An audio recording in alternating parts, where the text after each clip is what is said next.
जुनून हसरत की तरफ देखने लगी। हसरत आधे बेड पर लेटे जुनून को सासरती तरीके से देख रहा था। जुनून उसके नजरों को देखते हुए हकलाते हुए बोली, क्या सोच रहे हैं? आपको डिनर करने जाना है ना, तो आप जाइए। जुनून समझ रही थी कि हसरत के दिमाग में कुछ तो सोच रहा था, इसलिए जुनून हसरत को रूम से भगाने की कोशिश कर रही थी। हसरत एक तिरछी स्माइल करते हुए कहा, क्या तुमने सुना नहीं? मेरे भाई को चाचा बनाना है। जुनून हैरानी से उसे देखते हुए बोली, नहीं, आपके भाई को चाचा बनाना है तो आप दूसरी शादी कर लीजिए। हसरत अपने सख्त आंखें से कहा, जब मेरी पहली बीबी है तो मुझे दूसरी बीबी की क्या जरूरत है। जुनून अपने आंखें छोटी करते हुए बोली, नहीं, मैं आपकी बीबी नहीं हूँ। आप मुझे बीबी नहीं मानते और मैंने भी आपको पति नहीं मानती, तो आपको दूसरी शादी कर लेनी चाहिए। हसरत ने सख्त आवाज में कहा, तुम ये सोचना भी मत लैवेंडर गर्ल, तुम मुझसे पीछा नहीं छुड़ा सकती। जुनून उसकी बात सुनकर गुस्से में अपना मुंह दूसरे तरफ कर लेती है। वो समझ चुकी थी कि हसरत को कुछ समझना या कुछ कहा बेकार होगा, इसलिए जुनून कुछ नहीं बोली। हसरत एक इविल स्माइल करते हुए बेड से उठ गया और जुनून को अपने गोद में उठा लिया और बाथरूम की तरफ ले जाने लगा। जुनून उसके हैंडसम चेहरे को देख रही थी। बाथरूम में पहुंचते हैं हसरत जुनून को अपने गोद से उतारकर सावर के नीचे कर दिया। जुनून बोली, अब आप जाइए। हसरत ने जुनून के कंधों को छोड़ दिया। जुनून अपने पैरों को बैलेंस करने के लिए दीवार को पकड़ ली। हसरत बाथरूम से निकल गया और वो सीधा हॉल में डिनर करने के लिए पहुंच गया। हसरत डाइनिंग टेबल पर बैठते ही उसकी मॉम गुस्सा करते हुए बोली, तुम्हारा पैलेस आना जाना कुछ पता नहीं चलता और मैं तुम्हें एक हफ्ते से देख रही थी, तुम इतने गुस्से में क्यों थे? हसरत अपने मॉम की बातें इग्नोर कर रहा था। हसरत के डैड हसरत पर शक करते हुए कहे, क्या तुम्हारी कोई गर्लफ्रेंड है जिससे तुम्हारी लड़ाई हो गई थी? शीला जी गुस्से में बोली, आपने फिर से शुरू कर दिया। ऋषि ने अपने भाई को चिढ़ाते हुए कहा, हाँ, मुझे भी लगता है डैड सही कह रहे हैं, भाई के लाइफ में कोई तो है। हसरत उसकी बात सुनकर ऋषि को अपनी ठंडी आंखों से घूरने लगा। ऋषि हसरत की डराती नजर को देखकर चुप हो गया। शीला जी बोली, हसरत के लिए तो मैं ही लड़की सेलेक्ट करूंगी और वो भी सोच समझकर। हसरत ने अपने सख्त आवाज में कहा, मॉम, मेरे लिए लड़की ढूंढने की कोई जरूरत नहीं। शीला जी बोली, जरूरत है, हम भी चाहते हैं कि तुम्हारी लाइफ अच्छी हो, जो एक लड़की तुम्हारे जिंदगी को बना सकती है। ऋषि बीच में कहा, मॉम, भाई खुद ही अपनी होने वाली बीबी को ढूंढ लेंगे, आपको टेंशन लेने की जरूरत नहीं है। सोहेल जी भी ऋषि की बातों पर हाँ करते हुए शीला जी से कहा, ऋषि सही कहा रहा है, तुम्हें टेंशन लेने की जरूरत नहीं, वो अपने लाइफ को अच्छे से संभाल सकता है। शीला जी गुस्से में बोली, तुम दोनों चुप हो, मैंने कहा ना, उसके लिए लड़की मैं ही पसंद करूंगी। हसरत गुस्से में डाइनिंग टेबल से खड़े होते हुए कहा, आप सबको कोई जरूरत नहीं है मेरे लाइफ का डिसीजन लेने की, मैं खुद ले सकता हूँ। हसरत ने गुस्से में सर्वेंट को बुलाते हुए कहा, सर्वेंट, मेरे रूम में डिनर पहुंचा देना। हसरत इतना बोलकर अपने रूम की तरफ जाने लगा। शीला जी गुस्से में हसरत को देखने लगी। ऋषि के डैड ने कहा, शीला डार्लिंग, तुम्हारी कंडीशन ठीक नहीं है, तुम्हें ज्यादा गुस्सा नहीं करना चाहिए। ऋषि ने भी कहा, हाँ मॉम, सब कुछ भाई पर छोड़ दीजिए, मुझे लगता है भाई जल्द ही आपकी बहू घर लेकर आएंगे। हसरत अपने रूम में पहुंच चुका था, पर जुनून अभी भी रूम में नहीं थी। हसरत बाथरूम के बाहर खड़ा होते हुए कोल्ड वॉइस में कहा, लैवेंडर गर्ल, क्या तुम फ्रेश हो चुकी? क्योंकि मैं अंदर आ रही हूँ। जुनून घबराते हुए हसरत को रोकते हुए बोली, नहीं, अंदर मत आइए, क्योंकि मेरे कपड़े पानी में भीग चुके हैं और अब मेरे पास पहनने के लिए कपड़े नहीं है। हसरत ने कोल्ड वॉइस में कहा, तो तुम्हें मुझे बुलाना नहीं चाहिए ना? जुनून परेशान होकर बोली, तब तक आप रूम से बाहर चले गए थे। हसरत जुनून की बात सुनकर हसरत अपने बड़े से वार्डरूम में चला गया और एक ब्लैक कलर की अपनी शर्ट निकालते हुए हसरत सीधा वार्डरूम में घुस गया। वार्डरूम में जुनून दीवार के सहारे टॉवल में खड़ी थी। हसरत जुनून के पास जाते हुए अपना शर्ट जुनून की तरफ आगे बढ़ाते हुए कहा, तुम इसे पहन लो।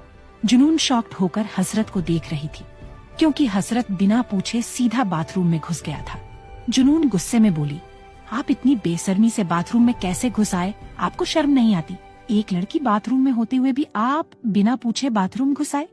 हसरत उसकी बात सुनकर एक इविल स्माइल करते हुए तुरंत ही जुनून का कमर पकड़कर अपने करीब खींच लिए और सख्त आवाज में कहा, माय लैवेंडर गर्ल, तुम मेरी बीबी हो तो मुझे तुमसे पूछने की जरूरत नहीं है। जुनून चिढ़ते हुए बोली, आप मुझे कब से अपनी बीबी मानने लगे? हसरत जुनून के गले में पेंडेंट पर इशारा करते हुए कोल्ड वॉइस में कहा, मैंने जब तुम्हें ये पेंडेंट दिया था, इस पेंडेंट को तुम्हें अपनी बीबी मानकर पहनाया था। जुनून हसरत गहरी आंखों में देखने लगी। जुनून तुरंत अपने होश में आते हुए अपनी नजरें नीचे करते हुए धीमी आवाज में बोली, शर्ट दीजिए और जाइए। हसरत जुनून को और भी अपने करीब खींचते हुए कहा, तुम मेरे होते हुए भी कपड़े पहन सकती हो, क्या तुम्हें शर्म आ रही है मेरे सामने कपड़े चेंज करने में? जुनून हसरत को अपनी आंखें चढ़ाते हुए बोली, नहीं, आप बाहर जाइए। हसरत जुनून को छोड़ दिया और कहा, मैं तो नहीं जाऊंगा, तुम्हें मेरे सामने ही कपड़े चेंज करने होंगे। जुनून गुस्से में देखने लगी और हसरत से शर्ट छींटे हुए बोली, नहीं, आप बाहर जाइए वरना मैं कपड़े चेंज नहीं करूंगी। हसरत जुनून को एक तक अपने कोल्ड आंखों से देखते हुए खड़ा है, पर वो बिल्कुल भी अपने जगह पर से नहीं हिल रहा था। हसरत ने शरारती भरी स्माइल करते हुए कहा, ये तुम्हारी चॉइस है। जुनून गुस्से में बोली, ठीक है, आप बाहर नहीं जा रहे हैं तो कम से कम आप पीछे मुड़ जाइए ताकि मैं कपड़े पहन सकूं। हसरत बिना कुछ बोले पीछे मुड़ गया और अपने सख्त आवाज में कहा, मैं तुम्हें 30 सेकंड देता हूँ, उसके पहले ही कपड़े चेंज कर लेना, वरना उसके बाद तुम समझ लेना। जुनून परेशान होकर बोली, क्या 30 सेकंड? मैं इतने जल्दी कपड़े कैसे चेंज कर पाऊंगी? हजरत कहा, योर टाइम हैज स्टार्टेड। जुनून जल्दी जल्दी टॉवल के ऊपर शर्ट को डाल दी और जल्दी जल्दी बटन बंद करने लगी। हसरत पीछे मुड़े खड़ा रहा। 30 सेकंड यूं ही खत्म हो गए। हसरत जुनून की तरफ मुड़ गया। जुनून लास्ट बटन बंद कर चुकी थी।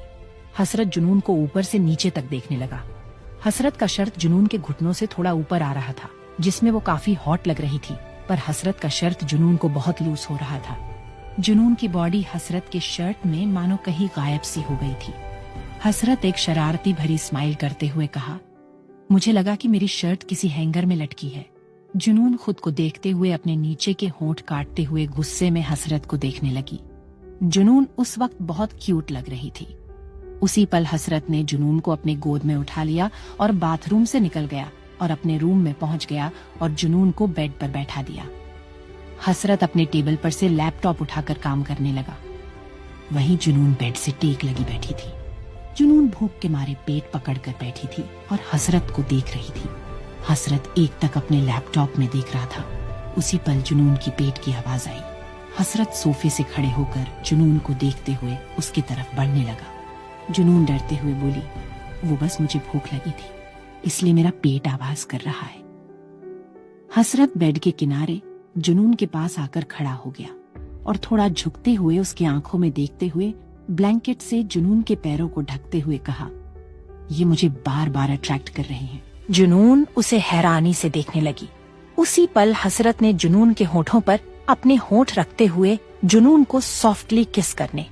हसरत अपने दोनों हाथ जुनून के सॉफ्ट गालों पर रखते हुए उसे और भी प्यार से किस करने लगा। हसरत के किस से जुनून की भी आंखें बंद हो गई थीं। हसरत किस करते हुए बेड पर बैठ गया। हसरत ही से आगे बढ़ पता, उसे पहले ही डोर नॉक हुआ। जुनून अपने होश में आ गई और अपने सामने हसरत को देखने लगी। हसरत आवाज सुनते ही समझ गया कि कौन हो सकता है। हसरत जुनून के होठों को छोड़ दिया और डोर की तरफ बढ़ गया। जुनून एक तक डोर को देख रही थी। उसे डर था कि किसी ने उन दोनों को एक साथ रूम में देख लिए तो क्या होगा। हसरत थोड़ा सा डोर खोलते हुए बाहर देखने लगा। बाहर ऋषि स्माइल करते हुए अपने हाथ में एक खाने की प्लेट को लिए खड़ा था। हसरत ऋषि के हाथ से प्लेट ले लिया। ऋषि ने कहा, भाई मुझे अंदर आने नहीं दोगे क्या? मुझे आपसे कुछ सवाल पूछने थे। हसरत अपने कोल्ड आंखों से देखते हुए डोर बंद कर दिया। ऋषि बाहर खड़ा हैरानी से डोर को देख रहा था। जुनून खाने को देखकर उसके चेहरे पर स्माइल आ गई। हसरत उसके हाथ में प्लेट दे दिया। जुनून जैसे ही स्पून से खाने जाती है, शर्ट की बाजुएं जुनून के हाथों को ढक दे रही थी। वहीं हसरत खड़ा देख रहा था। तभी हसरत ने शर्ट के बाजुओं को फोल्ड कर दिया और सोफे पर बैठकर लैपटॉप में फिर से अपना काम करने लगा। जुनून कुछ देर में खाना खा चुकी थी। वो हसरत को देखने लगी जो अभी भी काम कर रहा था। जुनून हसरत को देखते ही देखते सो गई। सुबह रॉयल एम्पायर। हसरत एक मीटिंग में था और जुनून के पैर में चोट लगने की वजह से वो मीटिंग में नहीं थी। जुनून अपने डेस्क पर बैठी फाइल चेक कर रही थी। हसरत और जुनून पैलेस से सबके उठने से पहले ही निकल गए थे। वहीं हर डिपार्टमेंट में बहुत शोर मचा था, क्योंकि जुनून और हसरत एक कार में आए थे और कई एम्प्लॉइज ने देखा भी था। HR डिपार्टमेंट से सिया जॉब के लिए अप्लाई किया कैंडिडेट्स का इंटरव्यू लेने जा रही थी। तभी सिया की नजर अपने डिपार्टमेंट पर पड़ी, जो अलग अलग ग्रुप बनाए आज की हॉट टॉपिक के बारे में बात कर रहे थे। चलती हुए सिया हैरानी से उन्हें देखते हुए गुस्से में बोली, तुम लोग ग्रुप बनाकर क्या कर रहे हो? क्या फिर से तुम लोगों ने गॉसिप करना शुरू कर दिया? ऐसी कौन सी हॉट टॉपिक पर बात कर रहे हो जो काम छोड़कर ये सब करना पड़ रहा है? एक लड़की डरते हुए कहा, वो मैम, जुनून और सीओ सर एक साथ कार में ऑफिस आए हैं। सिया लाइटली लेते हुए सब एम्प्लॉइज को डांटते हुए बोली, इसमें गॉसिप करने वाली क्या बात है? जुनून उसकी सेक्रेटरी, तो ये नॉर्मल है। तुम लोग अपना काम करो, वरना तुम लोग भी अपने जॉब से हाथ धो बैठोगे। तुम लोगों को पता है ना, ये सबका ड्रीम जॉब है। सर को सोचना नहीं पड़ेगा तुम लोगों को निकालने में। सिया की बात सुनकर सभी एम्प्लॉइज अपना सिर झुकाकर शर्मिंदा होकर बोले, सॉरी मैम। सिया सबको डांटने कर वहाँ से चली गई। इंटरव्यू रूम के बाहर कई सारे कैंडिडेट्स खड़े थे। वो सब सिया का वेट कर रहे थे। तभी सिया बहुत एटीट्यूड के साथ इंटरव्यू रूम में चली गई। वही जुनून अपने डेस्क पर बैठी काम कर रही थी। हसरत की भी मीटिंग खत्म हो गई थी और वो अपने केबिन में बैठा था। आगे जानने के लिए सुनते रहिए। क्रूल्टी ऑफ माई सीईओ, सर्व पॉकेट एफएम पियर। रूही की मॉम गुस्से में रूही को सोते हुए देख रही थी। उनके हाथ में एक पानी की बाल्टी थी। रूही की मॉम तिरछा मुस्कुराते हुए तुरंत ही रूही के मुंह पर बाल्टी का सारा पानी उड़ेल देती है। रूही पर पानी पड़ते ही वो तुरंत बेड से उठ खड़ी हो गई। उसका आधा शरीर पानी से भीग चुका था। रूही अपने मॉम को सामने देखकर गुस्सा करते हुए बोली, मॉम, ये क्या है? आपने मुझ पर पानी क्यों फेंका? सुशीला जी गुस्से में बोली, क्योंकि तुम गद्दी की तरह सो रही थी और मैंने तुम्हें कितनी बार बुलाया पर तुम मेरी बातों को इग्नोर कर दी, इसलिए एल। रूही गुस्से में अपनी आंखें घुमाते हुए बोली, मॉम, तो ये कोई तरीका है किसी को उठाने का? रूही की मॉम बोली, हाँ, ये कोई तरीका है दिन भर सोने का। तुम्हारी उम्र की लड़कियां जॉब करती है, करियर बनाती है, और तू खुद को देख, तुम्हें ना अपनी करियर पर ध्यान देती है ना लाइफ पर, बस दिन रात आवारा की तरफ घूमती है। क्या फायदा तुझे डिजाइनिंग पढ़ने का? रूही अपनी मॉम की बात सुनकर गुस्से में एक लंबी सांस लेकर बोली, मैं आवारा की तरफ नहीं घूमती, वो तो मैं। रूही को एहसास हुआ कि वो कुछ ऐसा बोलने वाली थी जो उसे अभी नहीं बोलना था। रूही अपनी बात बदलते हुए बोली, मैं जॉब करूंगी ना जब मेरा मन करेगा। रूही की माम गुस्से में रूही का कान पकड़ते हुए बेड से नीचे उतार देती है और कहती है, और तुम्हारा मन कब करेगा? जब तू बूढ़ी हो जाएगी तब। रूही अपना कान छुड़ाते हुए बोली, मैं इतनी जल्दी बूढ़ी नहीं होने वाली हूँ और मैं अभी बस 24 की ही हूँ। मेरे पास जॉब करने के बहुत टाइम है। रूही की मॉम गुस्से में रूही के सर पर मारते हुए बोली, अगर तुमने कुछ दिन में जॉब नहीं ढूंढा तो मैं किसी ऐरे गिरे लड़के से तुम्हारी शादी करा दूंगी। अपनी मॉम की बात सुनकर आंखें बड़ी किए अपने मॉम को देखने लगी और पैर पटकते हुए हॉल में जाकर अपने भाइयों को देखकर बोली, भाई देखो ना, मॉम क्या बोल रही है कि अगर मैंने जॉब नहीं किया तो मेरी शादी करा देंगी। यश रूही को देखकर हंसने लगा और कहा, ओ रूही दी, लगता है मॉम ने तुम्हें बहुत अच्छे से नींद से उठाया है। अयांश बिना कोई रिएक्ट किए रूही को देख रहा था। यश की बात सुनकर रूही गुस्से में यश को देखने लगी। रूही की मॉम हॉल में आते हुए बोली, हाँ, मैंने सही तो कहा, और इसमें गलत क्या है? मैं तुम्हें तेरे पैरों पर खड़ी होते हुए देखना चाहती हूँ। तुझे पता है ना कि कुछ साल पहले हमारे साथ क्या हुआ था, और मैं नहीं चाहती कि तेरे साथ भी ऐसा कुछ हो। उनके इतना बोलते ही हॉल में शांति पसर गई। सभी के चेहरे पर निराशा थी, पर अयांश के चेहरे पर गुस्सा दिख रहा था। रूही अपने मॉम को समझाते हुए बोली, मॉम, मेरे साथ ऐसा कुछ नहीं होगा, हमारे भाई है ना, आप चिंता मत कीजिए। तभी अयांश टेबल से खड़ा होते हुए कोल्ड वॉइस में कहा, मॉम की बात मान लो। वो इतना बोलकर वहाँ से चला गया। रूही अपने भाई को देखती रह गई। वो अपने छोटे भाई से उम्मीद करते हुए यश को देखने लगी कि शायद वो उसका साइड लगा, पर वो बिना कुछ बोले वहाँ से चला गया। रूही अपने मॉम को देखते हुए मुंह बनाकर बोली, ठीक है, मैं जॉब ढूंढ लूंगा। वो इतना बोलकर अपने रूम में चली गई। Royal empire. जुनून अपने डेस्क पर बैठी स्केड्यूलिंग कर रही थी।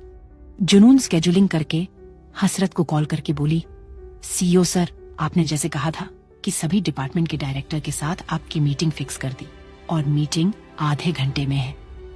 जुनून इतना बोलकर कॉल डिस्कनेक्ट कर देती है। आधे घंटे बाद मीटिंग रूम में हसरत अपने हेड चेयर पर बैठा था।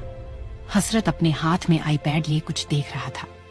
जुनून उसके पास के चेयर के पास बैठी थी और वही सभी डिपार्टमेंट के डायरेक्टर्स डर से हसरत को देख रहे हैं क्योंकि हसरत तभी डायरेक्टर्स की मीटिंग रखता है तब उनसे कोई गलती हुई होती है या फिर हसरत उनके काम से सेटिस्फाइड नहीं रहता है।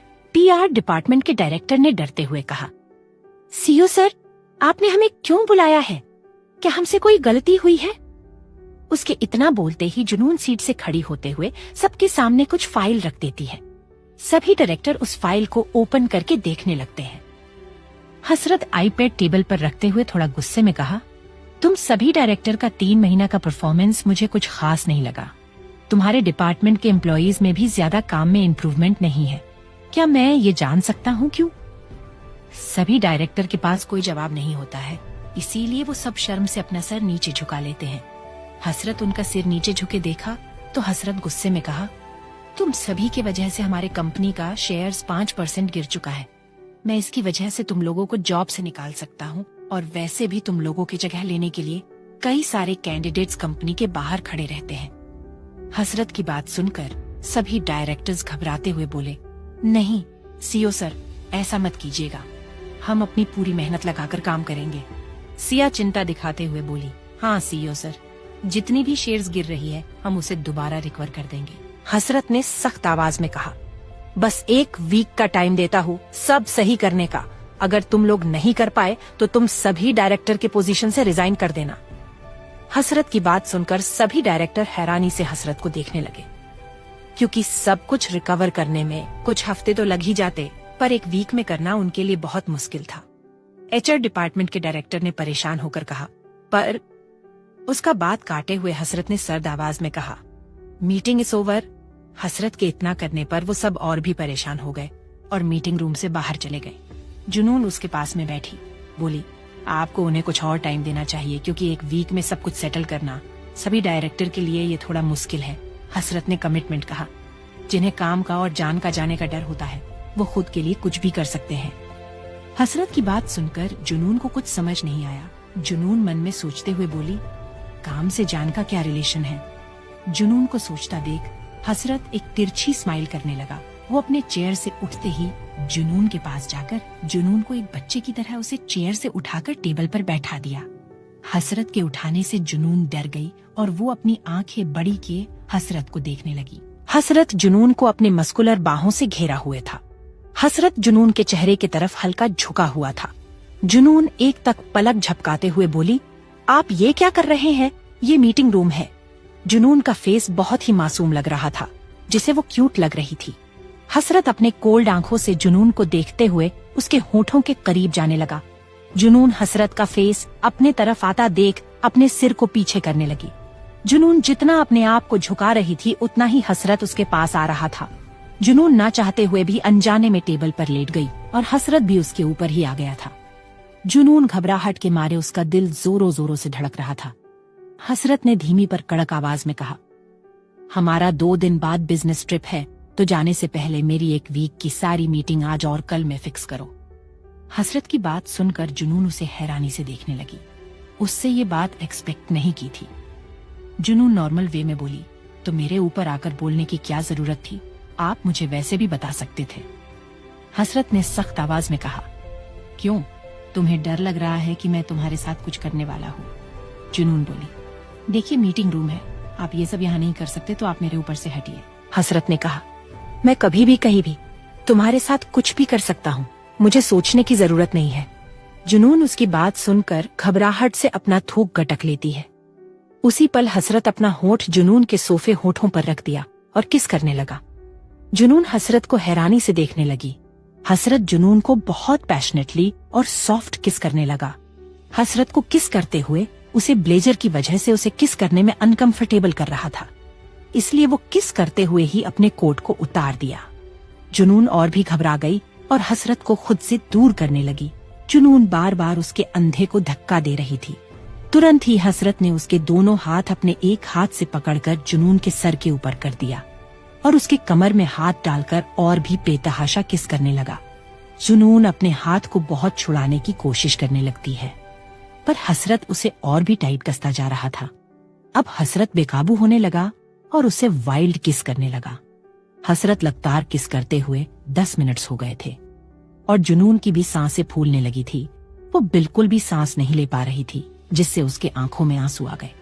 हसरत को तब लगा कि जुनून सांस नहीं ले पा रही है, तो उसने जुनून के होठों को छोड़ दिया और जुनून का चेहरा देखने लगा। जुनून लंबी लंबी सांसें ले रही थी। जुनून का होठ सूख चुका था, जैसे उसके होठों में कोई रस्सी नहीं बची हो। हसरत ने सर्द आवाज में कहा, माय लैवेंडर गर्ल, तुम्हारी सांसें बहुत जल्दी ही टूटने लगती है। जब मैं तुम्हें कई घंटों तक किस करूंगा तब तुम्हारा क्या होगा। हसरत इतना बोलकर उसका हाथ छोड़ दिया और उसके ऊपर से हट गया। उसकी बात सुनकर जुनून गुस्से में देखने लगी और गुस्से में बोली, उसे पहले ही मैं आपको छोड़कर चली जाऊंगी। हसरत उसकी बात सुनकर गुस्से में आ गया और जुनून का गर्दन पकड़कर उसे अपने चेहरे के पास लाकर गुस्से में कहा, तुम मुझे कहीं नहीं छोड़कर जा सकती हो, क्योंकि मैं हसरत सिंघानिया हूँ। तुम कहीं भी चली जाओगी, मैं तुम्हें ढूंढ लूंगा। जुनून उसके आंखों में देखते हुए बोली, मैं ऐसे गायब होंगी कि आप मुझे कभी ढूंढ नहीं पाएंगे। जुनून ने मानो कोई सच बोल रही हो। उसकी बातों में जैसे कुछ राज छिपा था। उसकी बात सुनकर गुस्से में हसरत का चेहरा काला पड़ गया। हसरत क्रुएल्टी से कहा, तुम्हारे कहने का क्या मतलब है? तुमने ऐसा ही कुछ पहले भी कहा था, बताओ तुम्हारे बातों का क्या मतलब है? हसरत की बात सुनकर जुनून हैरानी से देखने लगी और मन में घबराकर बोली, इन्हें कैसे याद है? नहीं, इन्हें याद नहीं होना चाहिए। हसरत जुनून का जवाब ना पाकर हसरत जुनून का टॉप कमर के ऊपर उठाकर उसके कमर के तिल पर हार्डली किस करते हुए बाइट करने लगा। उसके काटने से जुनून अपने होश में आ जाती है। उसके कमर पर बहुत दर्द होने लगा। वो उसे धक्का देने लगी। उसके काटने से उसके मुंह से हल्की हल्की चीख निकल रही थी। हसरत उस पर कुछ देर तक अपना गुस्सा निकालकर वहां से चला गया। जुनून बस हैरानी से हसरत की बातों को सोच रही थी। हसरत केबिन में जुनून की कही हुई बातों को सोच रहा था। वो जितना सोच रहा था उसका दिमाग उतना पागल हो रहा था। वो गुस्से में गन निकालकर केबिन में रखी सभी कांच की चीजें शूट करके तोड़ दिया और गुस्से में कहा, पहले मुझे इस बात से फर्क नहीं पड़ा था, क्योंकि तब तुम मेरी कुछ नहीं लगती थी, पर तुमने इस बात को दोबारा क्यों दोहराया? क्या राज है तुम्हारा जो मुझे नहीं पता है? वही जुनून अपने डेस्क पर बैठी थी। जुनून भी बहुत परेशान नजर आ रही थी, पर केबिन में जो भी हो रहा था जुनून उसे अच्छे से सुन पा रही थी। जुनून चिंता करते हुए बोली, क्या मैं आपको सच में याद हूँ? पर आपका मुझे याद रखना भी आपके लिए सही नहीं है। आगे जानने के लिए सुनते रहिए cruelty of my CEO Surf pocket FM पर। जुनून अपने डेस्क पर किसी गहरी ख्यालों में खोई हुए बैठी थी। तभी उसका फोन रिंग होने लगा। जुनून का फोन अचानक से रिंग होने से जुनून अपने होश में आ जाती है और वो अपने फोन की तरफ देखने लगती है, जिस पर रूही फ्लैश हो रहा था।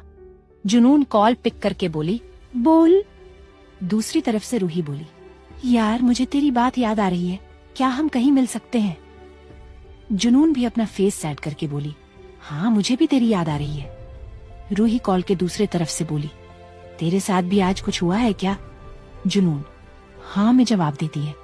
दूसरी तरफ से रूही बोली, ठीक है, हम तेरे कंपनी के पास वाले रेस्टोरेंट में मिलते हैं। जुनून ने भी हाँ में जवाब देते हुए बोली, ओके। जुनून के कॉल डिस्कनेक्ट करते ही प्रिशा जुनून के डेस्क के पास खड़ी हो जाती है। जुनून प्रिशा को देखकर नॉर्मल वे में बोली, क्या तुम्हें कोई मुझसे काम है? प्रिशा मुस्कुराते हुए बोली, क्या जब काम होगा तब हम मिल सकते हैं, वैसे फ्रेंड के तौर पर नहीं, मैं तो यहाँ अपने फ्रेंड से मिलने आई थी। जुनून हल्की मुस्कुराहट के साथ बोली, तुम मुझसे जिस तरह मिलना चाहती हो उस तरफ मिल सकती हो। प्रिशा बड़ी सी मुस्कान देकर अपना हाथ उठाकर ओके का साइन बनाते हुए बोली, ओके, जब हम फ्रेंड हैं तो मैं आपकी जगह पर मैं तुम्हें बुलाऊंगी, क्योंकि आप बुलाने से दोस्त वाली फीलिंग नहीं आती और थोड़ा अजीब भी लगता है अपने फ्रेंड को आप बुलाना। प्रिशा जुनून का चेहरा देखकर बोली, क्या कुछ हुआ है? तुम्हारा फेस सैड स्माइल की तरह सैड क्यों लग रही हो? जुनून अपना सर ना में हिला देती है और कहती है, नहीं कुछ नहीं हुआ, बस मुझे कुछ अच्छा नहीं लग रहा था। प्रिशा बहुत लाइटली लेते हुए बोली, इतनी सी बात, चलो मैं तुम्हें अच्छा फील करती हूँ, और वैसे भी लंच टाइम होने वाला है तो मैं तुम्हें किसी से मिलवाना चाहती हूँ। इतना बोलकर जुनून का हाथ पकड़कर उसे डेस्क से उठाने लगती है। जुनून डेस्क से खड़ी होकर बोली, ठीक है, पर तुम्हें जिससे भी मिलवाना है उसे बाद में मिलवाना, क्योंकि मुझे अभी कहीं जाना है तो मैं आज किसी से मिल नहीं सकती। प्रिशा अपना मुंह बनाते हुए बोली, ओके, पर तुम मुझे अपना एक दिन अपना पूरा टाइम दोगी। जुनून मुस्कुराते हुए बोली, ठीक है। रूही रेस्टोरेंट पे टेबल पर बैठी जुनून का वेट कर रही थी। तभी जुनून रेस्टोरेंट में आते हुए रूही के सामने वाली सीट पर बैठ जाती है। रूही जुनून को देखते हुए अपना रोने सा फेस बनाकर जुनून का हाथ पकड़कर बोली, यार मैं क्या करूँ, मॉम ने मुझे जॉब के लिए फोर्स कर लिया और मेरे दोनों भाइयों ने भी मेरा साथ नहीं दिया और मुझे जबरदस्ती अब जॉब करना होगा। जुनून मुस्कुराते हुए बोली, ओ मेरी लवली दोस्त, तो क्या प्रॉब्लम है, कर लो ना जॉब। रूही परेशान होकर बोली, नहीं यार, तू जानती है ना कि मैं अभी अपना पैशन को फॉलो करना चाहती हूँ। जुनून बोली, तो तू कर तो रही है ना, और तू आंटी की भी बात मान ले और करके जॉब। तुझे हफ्ते में 1 से 2 दिन चाहिए होते हैं ना अपने पैशन को फॉलो करने के लिए, तो तू वीकेंड में भी तो कर सकती है। रूही मुस्कुराते हुए जुनून के गालों को खींचते हुए बोली, ओ मेरी सोलमेट, मैं समझ गई तू कितनी अच्छी है। तुमने तो मेरा और मेरे मॉम का दोनों ही प्रॉब्लम सॉल्व कर दिया। जुनून बोली, अच्छा ठीक है, अब तू मेरे गालों को छोड़ दे, दर्द हो रहा है। जुनून की बात सुनकर रूही गालों को छोड़ते हुए बोली, तो तू बता कि तेरी क्या प्रॉब्लम है, मैं तेरी हेल्प करूंगी। जुनून अपने एक्सप्रेशन को ठंडा करते हुए बोली, मेरे बॉस मिस्टर हसरत सिंघानिया। रूही मुस्कुराते हुए अपने आईब्रो ऊपर करते हुए बोली, मुझे लगा ही था, मैंने कहा था ना, उसे तुम्हें देखकर उसके दिल में कुछ कुछ होता है। क्या उसने तुझे कुछ कहा? पर वो एक्सप्रेस कुछ भी नहीं करता, पर उसका एक्शन और पजेसिवनेस ही एक्सप्रेस कर देता है कि वो तेरे लिए कुछ भी कर सकता है। रूही की बात सुनकर जुनून उसे घूर घूर लगी। रूही जुनून की घूरती नजर देखकर समझ गई कि जुनून उसे चुप रहने के लिए बोल रही थी। रूही एक फीका स्माइल देकर बोली, सॉरी सोलमेट, मैं भूल गई थी कि वो तेरे लिए एक प्रॉब्लम है। तो बता, क्या उसने तेरे साथ किस विस किया या फिर उसने और भी कुछ किया जो तू इतनी टेंशन में है? जुनून रूही को गुस्से में देखने लगी और बोली, ये फालतू बातें सोचना बंद कर और मेरी बात सुन। जुनून सारी बात बताना स्टार्ट कर देती है। जुनून उसे जैसे बता रही थी, रूही का वैसे ही एक्सप्रेशन चेंज हो रहा था। जुनून की बात खत्म होते ही रूही पूछते हुए बोली, उसे छोड़कर जाने वाली बात करी ही क्यों? वो तेरा पति है, वो तो गुस्सा होगा ही। जुनून बोली, मैं चाहकर भी उनके पास नहीं रह सकती, इसलिए 3 महीना खत्म होते ही उनसे मैं डाइवोर्स ले लूंगी और मैं इस शहर को छोड़कर चली जाऊंगी, क्योंकि मैं उन्हें कोई उम्मीद नहीं दूंगी कि मैं उनके साथ कभी रह भी सकूंगी। रूही जुनून की बात सुनकर परेशान होकर बोली, पर क्यों? तू उसके साथ ऐसा क्यों कर रही है?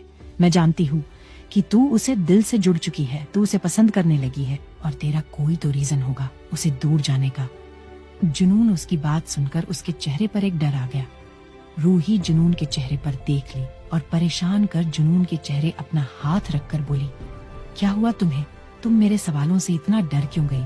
क्या तुम्हें ये सब करने पर कोई मजबूर कराए? बताना। रूही की बात सुनकर जुनून और भी घबरा गई। उसके दिमाग में कुछ चलने लगा और वो घबराहट से अनकंट्रोल्ड हो गई और डरते हुए बोली, वो उसे मार देंगे। रूही जुनून को इतना घबराता देख उसे जुनून के लिए चिंता होने लगी। रूही उसे पूछते हुए बोली, कौन किसे मार देगा? रूही की बात सुनकर जुनून को एहसास हुआ कि वो कुछ ऐसा बोल दी है जो उसे नहीं बताना था। जुनून अपने होश में आ गई थी और रूही को देखने लगी। रूही फिर से चिंता करते हुए बोली, क्या हुआ? कौन है जो उसे मार देगा, बताना। जुनून खुद के घबराहट को छिपाकर रूही का हाथ अपने गालों से हटाकर अपने हाथों में लेती है और अचानक ही बहुत जोर से हंसने लगती है। रूही उसे हैरानी से देखने लगती है। जुनून हंसते हुए ही बोली, ओ मेरी प्यार फ्रेंड, मैं तो बस मजाक कर रही थी। जुनून की बात सुनकर रूही गुस्से अपना हाथ जुनून के हाथों से हटाते हुए में बोली, क्या तुम मुझसे मजाक कर रही थी?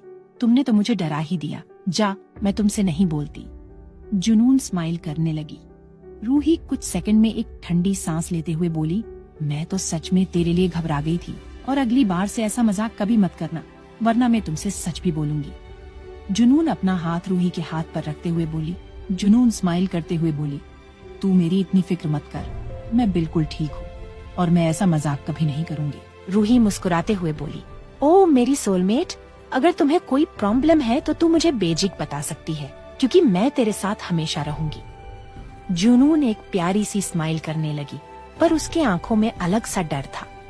तभी रूही और जुनून के कानों में कुछ आवाज पड़ी। जहाँ 2 लड़कियां उनके टेबल के पास वाले टेबल पर बैठी अपने फोन में किसी का वीडियो देख रही थी। वो दोनों किसी बाइक राइडर के बारे में बात कर रही थी, कुछ एक सालों से बहुत फेमस राइडर, जो इस वक्त बहुत हर जगह फेमस है, क्योंकि वो राइडिंग में अब तक बहुत बड़े बड़े राइड्स को हरा चुका है, पर उसका चेहरा किसी ने नहीं देखा है और वो अब इंडिया में भी अपना राइडिंग का क्रेज सब पर छोड़ रहा था।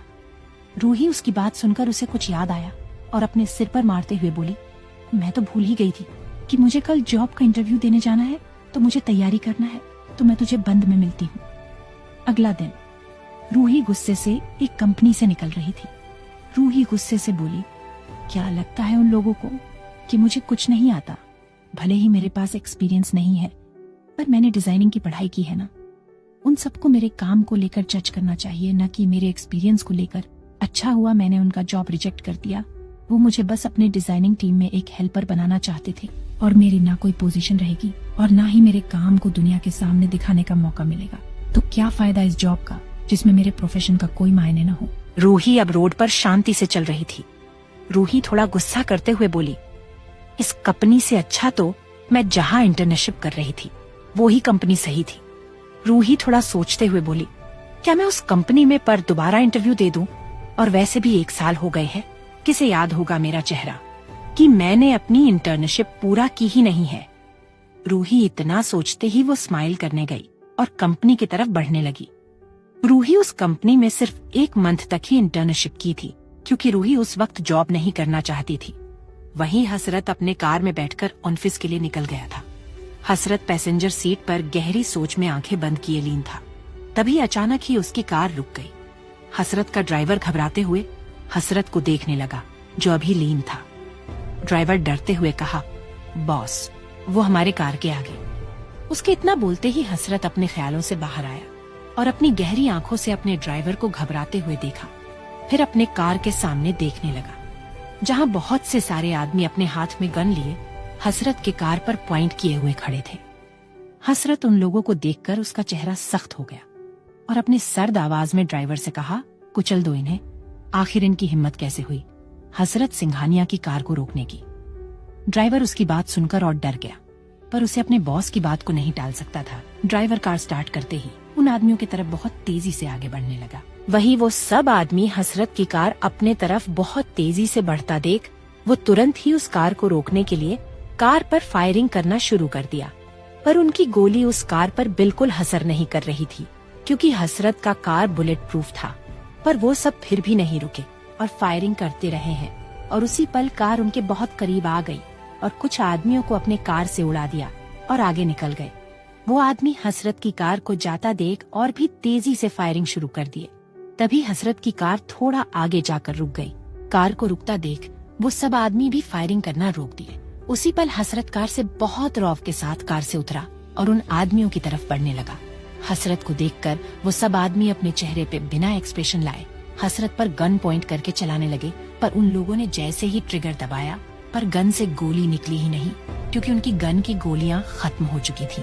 वो सब अपने गन को एक नजर को देखते हुए फेंक दिए और हसरत को मारने के लिए दौड़ पड़े। हसरत भी अपने रौब से उन लोगों की तरफ दौड़ पड़ा और हसरत के आजू बाजू से वीएन और एजे दो ही अपने बाइक के स्पीड से हसरत के साथ उन लोगों की तरफ बढ़ रहा था। वीएन और एजे ने अपनी बाइक का स्टैंड लगाते ही वो दोनों हसरत के साथ उन लोगों को मारना स्टार्ट कर दिया।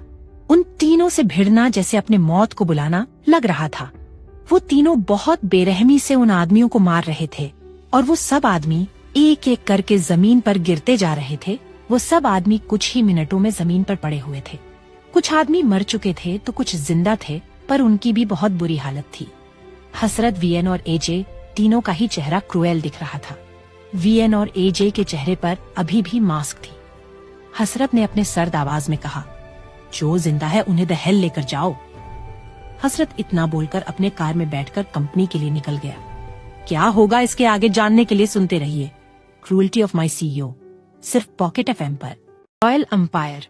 हसरत अपने कंपनी में आ चुका था। उसका चेहरा अभी भी बहुत सख्त लग रहा था। हसरत अपने लिफ्ट के आगे खड़ा था और उसके पास एक और लिफ्ट था जो एम्प्लॉइज का था। प्रिशा, प्रिंस और उसके डिपार्टमेंट के कुछ एम्प्लॉइज भी लिफ्ट के पास खड़े थे। प्रिशा हसरत को जाते हुए लिफ्ट में देख रही थी।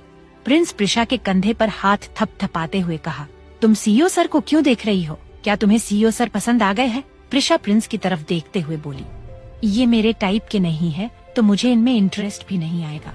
प्रिंस शर्माते हुए कहा, तुम्हारा टाइप क्या है? प्रिंस इनडायरेक्ट वो अपने बारे में पूछ रहा था कि वो उसके टाइप का है या नहीं। प्रिशा उसे कंधे को झालते हुए मुस्कुराकर बोली, मेरा कोई बंदर जैसे दिखने वाला टाइप नहीं है। वो इतना बोलकर लिफ्ट में चली गई। उसके रिजेक्ट से प्रिंस का चेहरा हलवा बन गया था। वही जुनून अपने डेस्क पर बैठी थी। हसरत के आते ही जुनून हसरत को नॉर्मल वे में गुड मॉर्निंग विश करती है, पर हसरत उसे बिना देखे ही अपने केबिन में चला गया। जुनून भी बिना कोई रिएक्ट किए अपने डेस्क पर बैठ गई और काम करने लगी। सक्सेना कंपनी। रूही लॉबी से जा ही रही थी कि तभी उसे पीछे से किसी ने उसे बुलाया। वो आवाज सुनकर रूही रुक गई। रूही उस आवाज को अच्छे से पहचान ली थी। रूही पीछे मुड़कर उसे देखने लगी, जहाँ ऋषि मुस्कुराते हुए उसके तरफ बढ़ रहा था। रूही उसे देखकर उसकी आंखें हैरानी से बढ़ी गई। ऋषि रूही के पास आते हुए मुस्कुराकर कहा, इन फ्यूचर गर्लफ्रेंड तुम यहाँ, लगता है हमारा किस्मत एक साथ ही लिखा है, इसलिए तो तुम मुझसे बार बार मिल जाती हो। रूही उसकी बात सुनकर गुस्से में ऋषि को घूरने लगी और गुस्से में बोली, हमारा किस्मत एक दूसरे से नहीं जुड़ा है, तो तुम मुझे अपनी गर्लफ्रेंड बनाने का कोई ट्रिक मत आजमाओ। रूही की बात सुनकर ऋषि ने नॉर्मल वे में कहा, तुम विश्वास नहीं करना नहीं चाहती तो ठीक है, तुम्हें विश्वास तब होगा जब हम एक साथ होंगे।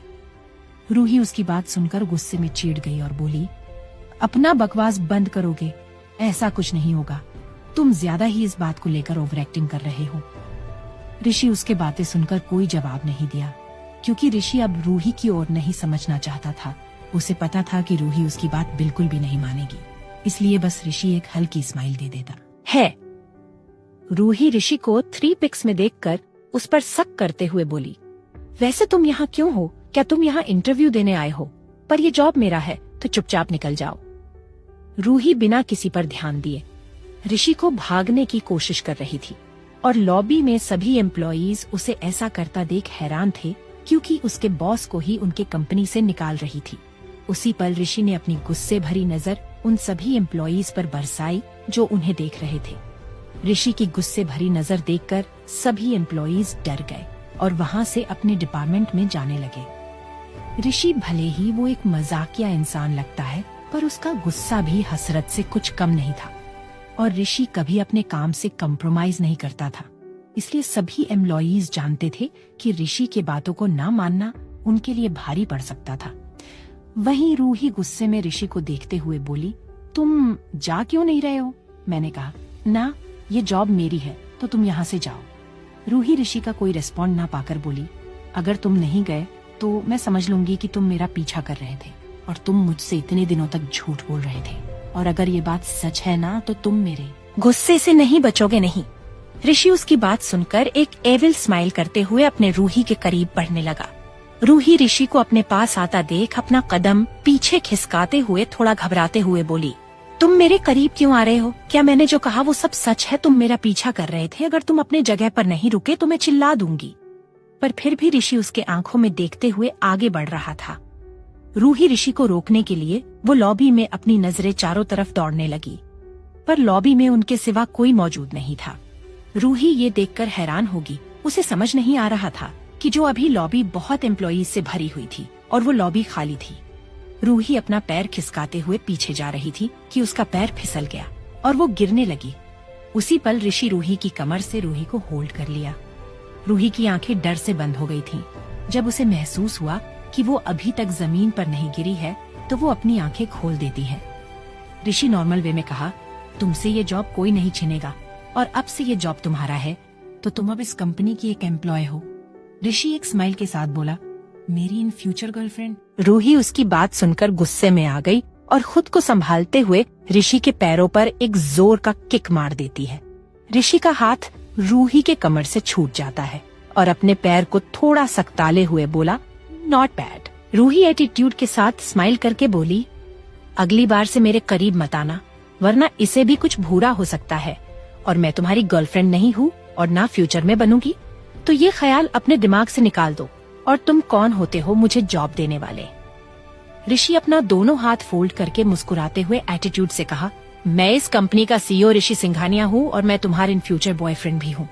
रूही उसकी बात सुनकर उसके चेहरे से एटीट्यूड ही गायब हो गया और रूही ऋषि को हैरानी से देख रही थी, क्योंकि अब तक ऋषि से जितनी बार मिली थी उसे नहीं लगा था कि वो एक कंपनी का मालिक था। उसे तो बस यही लगता था कि वो एक अमीर घर का बिगड़ा हुआ फ्लटर लड़का था और इस कंपनी में वो रूही के लिए उसके पीछे आया था। रूही ऋषि की बातें सुनकर हैरानी से बोली, तुम इस कंपनी की सीईओ हो। ऋषि रूही के एक्सप्रेशन को देखकर कर मुस्कुराने लगा। रूही गुस्से में बोली, मुझे तुम पर विश्वास नहीं है तो मुझे इम्प्रेस करने की कोशिश मत करो, क्योंकि मैं तुम्हारे चाल में नहीं फंसूंगी तो तुम यहाँ से चले जाओ, और तुम्हारी वजह से इंटरव्यू देने के लिए मेरा कितना टाइम लॉस्ट हो गया। रूही इतना बोलकर इंटरव्यू देने के लिए निकल गई। ऋषि मुस्कुराते हुए उसे जाता देख रहा था। रूही इंटरव्यू हॉल में पहुंच गई थी, पर इंटरव्यू पहले ही खत्म हो चुकी थी और सभी कैंडिडेट्स निराशा से सिर झुकाए जा रहे थे, क्योंकि उन्हें इंटरव्यू देने का मौका ही नहीं मिला। दो लड़के आपस में बात करते हुए चल रहे थे कि किसी को ये जॉब पहले ही मिल चुका है, इसलिए किसी का इंटरव्यू भी नहीं हुआ। इस बात को रूही सुन लेती है। रूही हैरानी से अपनी जगह पर ही खड़ी रह गई और गुस्से में बोली, क्या किसी और को जॉब मिल गई? ये कंपनी ऐसा कैसे कर सकते हैं? किसी को बस एक सिफारिश पर जॉब रख लिया। उसने इतना ही बोला था कि उसे ऋषि की बात याद आई कि ये जॉब रूही को मिल गई है। उसे समझ नहीं आ रहा था कि ऋषि जो बोल रहा था वो सच था या फिर झूठ। रूही अपने आप को समझाते हुए बोली, नहीं, वो इस कंपनी का सीईओ नहीं हो सकता, और ये जॉब मुझे नहीं मिली होगी तो मुझे ज्यादा नहीं सोचना चाहिए। वो इतना बोलकर वहाँ से जाने लगी। वो कंफ्यूजन में सक्सेना कंपनी से निकल गई। वही जुनून शेड्यूलिंग करके हसरत के केबिन में चली जाती है। हसरत ग्लास के वॉल की तरफ अपना चेहरा किए फोन पर किसी से बातें कर रहा था। हसरत जिस पोजीशन में खड़ा उसका ऑरा बहुत खतरनाक लग रहा था। जुनून उसके टेबल के पास खड़ी थी। हसरत ने सख्त आवाज में कहा, अगर तुम्हें कोई भी कुल्लू मिले तो मुझे इन्फॉर्म करना। हसरत ने कॉल डिस्कनेक्ट कर दिया और भयानक आवाज में कहा, कौन है ईगल जो हसरत सिंघानिया से भिड़ने की कोशिश कर रहा है? हसरत इतना बोलकर जैसे ही पीछे मुड़ा, उसके सामने जुनून खड़ी थी। जुनून नो एक्सप्रेशन के साथ खड़ी थी। हसरत अपनी गहरी आंखों से जुनून को देखते हुए हेड चेयर पर बैठ गया। हसरत की इतनी गहरी नजर देख वो थोड़ा घबरा गई। उसके सामने खड़े रहने पर भी उसे थोड़ा अजीब लग रहा था, क्योंकि जो कल हुआ अभी भी उसके दिमाग में चल रहा था। जुनून ज्यादा एक्सप्रेस ना करते हुए बोली, आपका आधे घंटे में मीटिंग है। इस मीटिंग के बाद आपका कुछ क्लाइंट के साथ मीटिंग है।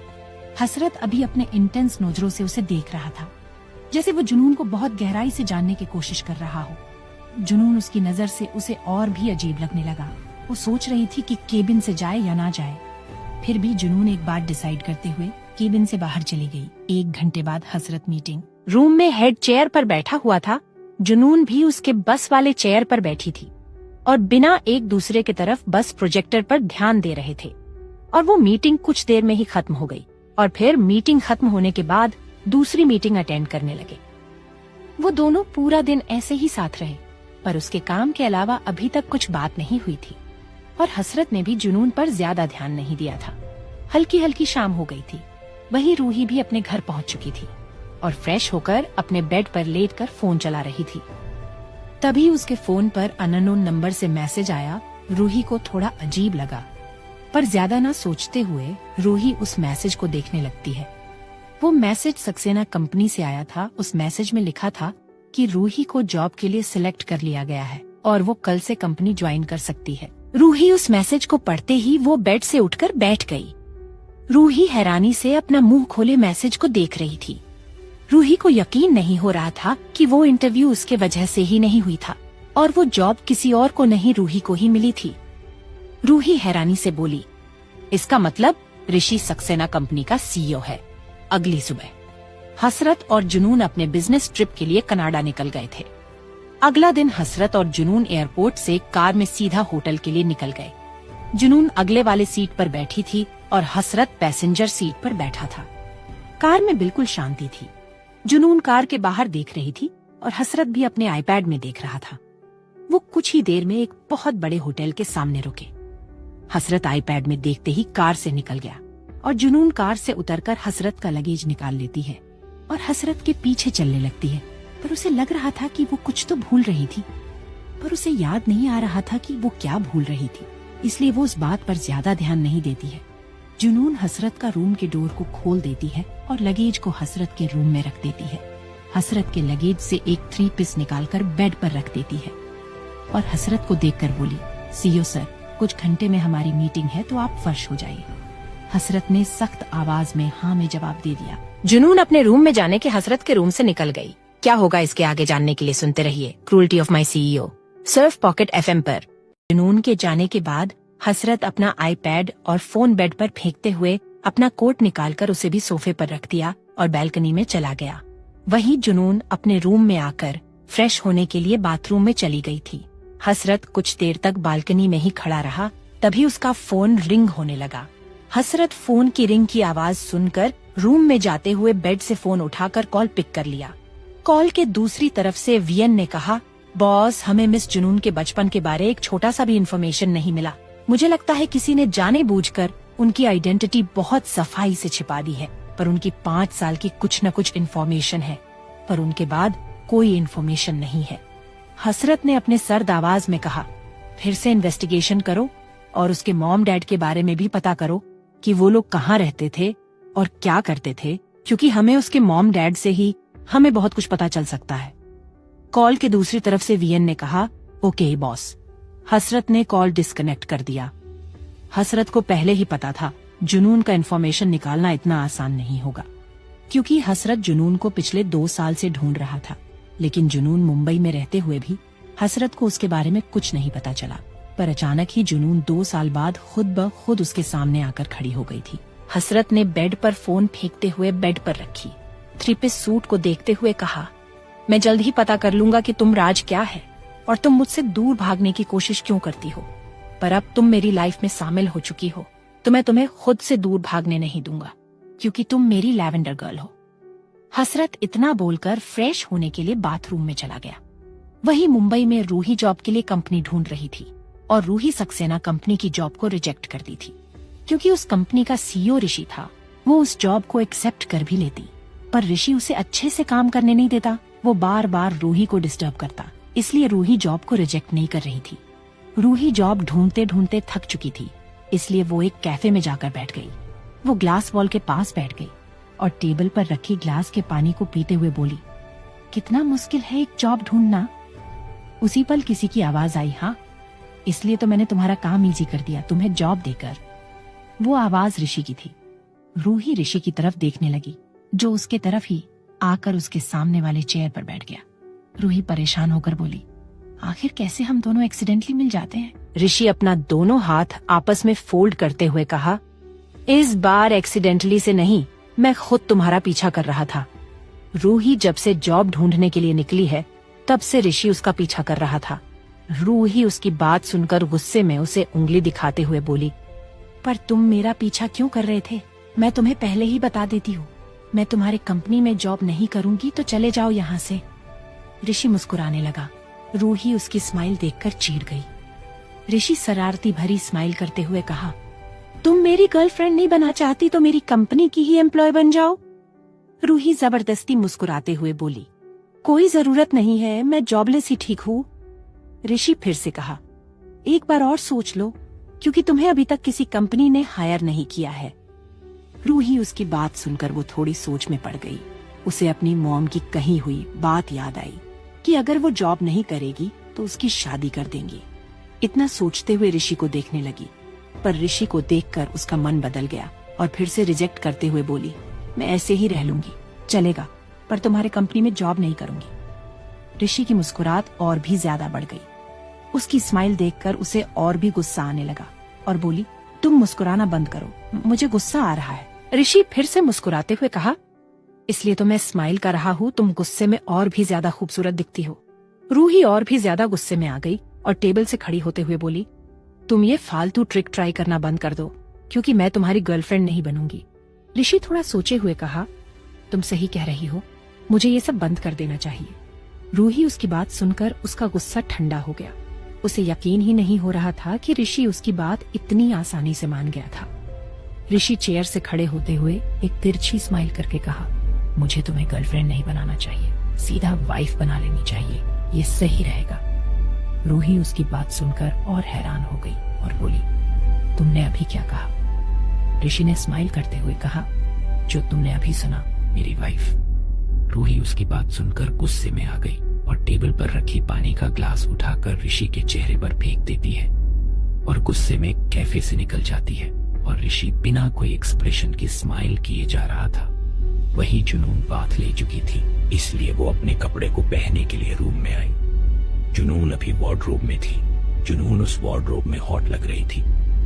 उसका गोरा पैर बहुत अट्रैक्टिव लग रहा था। जुनून के गीले बाल भी उसकी खूबसूरती को और सजा रहे थे। जुनून लगेज को अपने पूरे रूम में ढूंढ रही थी, पर उसे अपना लगेज कहीं नहीं मिला। जुनून परेशान हो गई और बेड पर बैठते हुए अपना सिर झुकाए बालों में हाथ डाले हुए याद करने की कोशिश करने लगती है कि उसने अपना लगेज कहाँ रखा है। जुनून को फिर भी याद नहीं आया और वो गुस्से में अपने बालों को नोचते हुए बोली, मेरा लगेज कहाँ है? मुझे कुछ याद क्यों नहीं आ रहा है कि मैंने अपना लगेज कहाँ रखा है? जुनून थोड़ा सोचते हुए बोली, हो सकता है कि मैंने अपने लगेज को सीईओ सर के रूम में रखा हो। जुनून ये सोचकर कि उसक लगेज हसरत के रूम में होगा तो वो उस लगेज को अपने रूम में मंगवा लेगी, इसलिए जुनून हसरत को कॉल करने लगती है, पर हसरत कॉल नहीं पिक कर रहा था। जुनून इम्पेशेंस होकर बोली, CEO sir, pick up the phone. वही हसरत का फोन बेड पर पड़ा, रिंग हुए जा रहा था, पर वो रिंग बाथरूम तक नहीं पहुंच रही थी। हसरत अभी भी सावर ले रहा था। जुनून रूम में बेड पर बैठी इम्पेशेंस होकर बार बार कॉल किए जा रही थी, पर फिर भी कोई फायदा नहीं हुआ। जुनून बेड से खड़ी हो गई और बोली, लगता है मुझे ही अपना लगेज लेकर आना पड़ेगा। जुनून इतना बोलकर रूम से जाने लगती है। पहले तो वो अपना रूम का डोर धीरे से खोलते हुए अपना सिर बाहर निकालते हुए बाहर कॉरिडोर में झांक रही थी। जुनून बाहर ऐसे देख रही थी जैसे कोई चूहा बिल में से बाहर निकलने जा रहा हो। जुनून बाहर किसी को ना देखकर वो आस पास देखते हुए अपने धीमी कदमों से अपने रूम से बाहर निकल गई। जुनून अगले ही पल हसरत के रूम के बाहर खड़ी थी। वो तुरंत ही हसरत के रूम में घुस गई। जुनून हसरत को उसके रूम में ना देखकर वो अपने लगेज को ढूंढने लगी, पर हसरत के लगेज के अलावा रूम में और कोई लगेज नहीं था। तभी अचानक जुनून को याद आया कि उसका लगेज एयरपोर्ट पर ही छूट गया। जब जुनून लगेज चेकिंग के लिए अपना लगेज और हसरत के लगेज को चेकिंग मशीन पर रखती थी और जुनून बस लगेज आने का वेट कर रही थी, वही हसरत कार में जाकर बैठ गया था। जुनून काफी देर से वेट कर रही थी। तभी वो पीछे मुड़कर कार को देखने लगी, जिसमें से हसरत गुस्से में उसे ही घूर रहा था। जुनून उसकी घूरती नजर को समझ गई कि वो अब जुनून का ज्यादा देर तक नहीं वेट कर सकता था। तभी जुनून की नजर हसरत के लगेज की तरफ पड़ी और जुनून बिना कोई देर किए लगेज को उठा लेती है और जल्दबाजी दिखाते हुए कार में बैठ जाती है। पर जुनून उसी जल्दबाजी में अपना लगेज भूल गई थी। जुनून ये याद करते हुए खुद पर गुस्सा करने लगती है और गुस्से अपने बालों को खींचने लगी और बोली, क्या जरूरत थी मुझे जल्दबाजी दिखाने की? अब मैं क्या पहनूंगी? और तो और उसमें मेरे सारे के सारे न्यू ड्रेस थे और मैंने एक बार भी पहना नहीं था। क्या मुझे पूरे ट्रिप पर वार्डरोब में ही रहना पड़ेगा? जुनून गुस्से में अपने बालों और भी जोर से खींचते हुए गुस्से में बोले जा रही थी कि मैं इतनी लापरवाही कैसे कर सकती हूँ, मैं कितनी बेवकूफ हूँ। जुनून भूल ही गई थी कि वो अपने रूम में नहीं, हसरत के रूम में खड़ी थी। वो जैसे ही पीछे मुड़ी वो शॉक्ड रह गई। वहीं हसरत ठीक उसके सामने ही खड़ा था। हसरत की इंटेंस आंखें एक तक जुनून को ही घूर रही थी।